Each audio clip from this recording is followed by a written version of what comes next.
Hello दोस्तों, नमस्कार। एक बार फिर से स्वागत है आप सबका अध्ययन मिरर के इस प्लेटफॉर्म पर। मैं हूं सुधांशु शेखर और लेकर आया हूं आप सबके लिए मैथ्स पेडागोजी गणित शिक्षण के लिए कुछ महत्वपूर्ण प्रश्न। लेकिन आगे बढ़ने से पहले मैं आप सबको बता दूं कि हमारे online classes Gyandoot online classes में जेटेट और सीटेट की बैचेज चल रही हैं। यदि किसी स्टूडेंट को तैयारी करने की इच्छा से आप ज्वाइन करना चाहते हैं तो आप बेझिझक हमारे इस कॉन्टैक्ट नंबर पे कॉल कर सकते हैं, जो स्क्रीन पर आपको नीचे दिखाई दे रहा है कॉन्टैक्ट नंबर। उस पर आप कॉल कर सकते हैं और हमारे क्लासेस को ज्वाइन कर सकते हैं।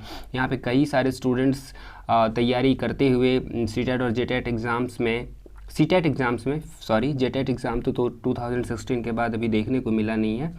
तो सीटेट एग्ज़ाम्स में, पिछले सीटेट एग्ज़ाम में कई स्टूडेंट्स ने अच्छा स्कोरिंग किया था। और यदि आप भी अच्छा स्कोरिंग करना चाहते हैं तो ज़रूर हमारे ऑनलाइन क्लासेस से जुड़ सकते हैं। तो चलिए आज के वीडियो में देखेंगे हम लोग मैथ्स पेडागोजी, जिसमें से विगत वर्षों में पूछे गए क्वेश्चंस का कलेक्शन है, जिसको हम लोग सॉल्व करेंगे, जिसको हम लोग देखेंगे और उससे हम लोगों को ये अंदाज़ा आएगा कि हम लोगों ने अभी तक अपनी तैयारी में कितनी कमी रखी है और कितनी कर ली है। तो और इसको देखने के बाद हम लोग और भी अंदाज़ा लगा सकेंगे हम लोगों को और कितना मेहनत करना है। तो चलिए सेशन को आगे बढ़ाते हैं और देखते हैं कि आज का पहला क्वेश्चन क्या है।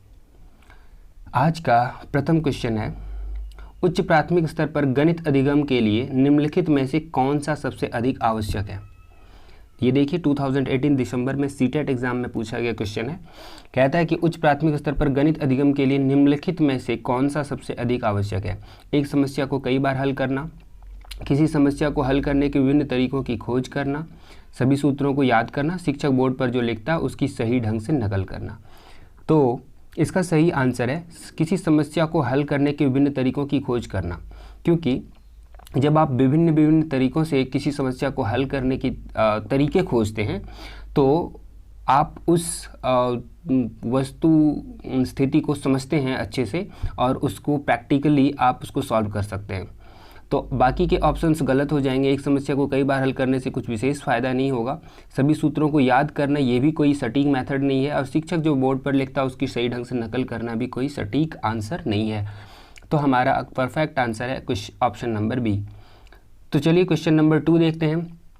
निम्नलिखित में से कौन सी गणितीय प्रक्रिया नहीं है। मानस दर्शन, आकलन, रटना और मापन। ये क्वेश्चन 2018 दिसंबर के सीटेट एग्जाम्स में पूछा गया था, जिसमें से आप लोग सबको ही जानते हैं कि गणितीय प्रक्रिया मानस दर्शन, आकलन और मापन है, लेकिन रटना कोई गणितीय प्रक्रिया नहीं है। तो ऑप्शन नंबर सी हमारा करेक्ट आंसर हो जाएगा। चलिए क्वेश्चन नंबर 3 देखते हैं। गणित के समावेशी कक्ष में दृष्टिबाधित शिक्षार्थियों की आवश्यकताओं को संबोधित करने के लिए आपकी क्या नीति होगी। ऑप्शन नंबर ए, शिक्षार्थियों को विशेष शिक्षक के पास भेजेंगे। ऑप्शन नंबर बी, उनके लिए वैकल्पिक अध्यापन, अधिगम और आकलन पद्धति की अभिकल्पना करेंगे।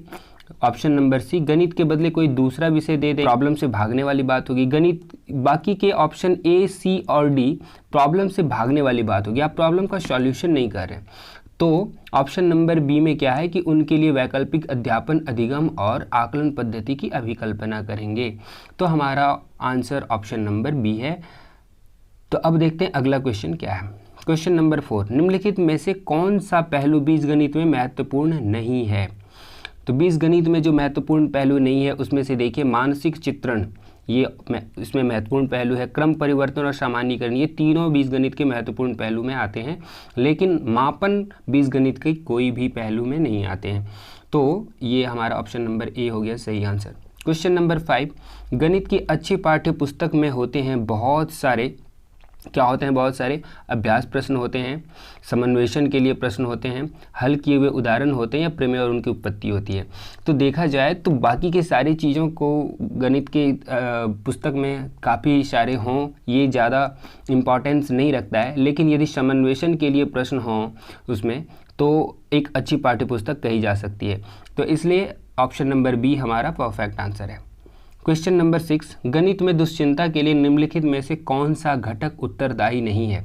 गणित में दुश्चिंता के लिए बाकी के 3 घटक तो उत्तरदायी हैं, लेकिन लिंग यानी कि किसी का लिंग निर्धारण जो होता है तो वो हमारे गणित में दुश्चिंता के लिए उत्तरदायी घटक नहीं साबित होता है। तो इसलिए ऑप्शन नंबर ए हमारा सही आंसर है। क्वेश्चन नंबर 7 देखते हैं। ज्यामिति में उत्पत्ति लिखना संकेत करता है कथन के तर्क या औचित्य को, ज्यामिति प्रश्न के वर्णन को, किसी आकृति को खींचने के पद को, द्विस्तंभी तालिका को जिसमें अभिगृहित और निगमन है।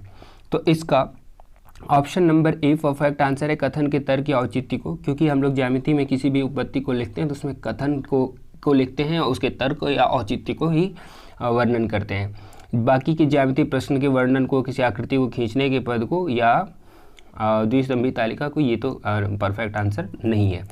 तो क्वेश्चन नंबर 7 का परफेक्ट आंसर ए है, कथन के तर्क या औचित्य को। अब हम लोग देखते हैं अगला क्वेश्चन 8।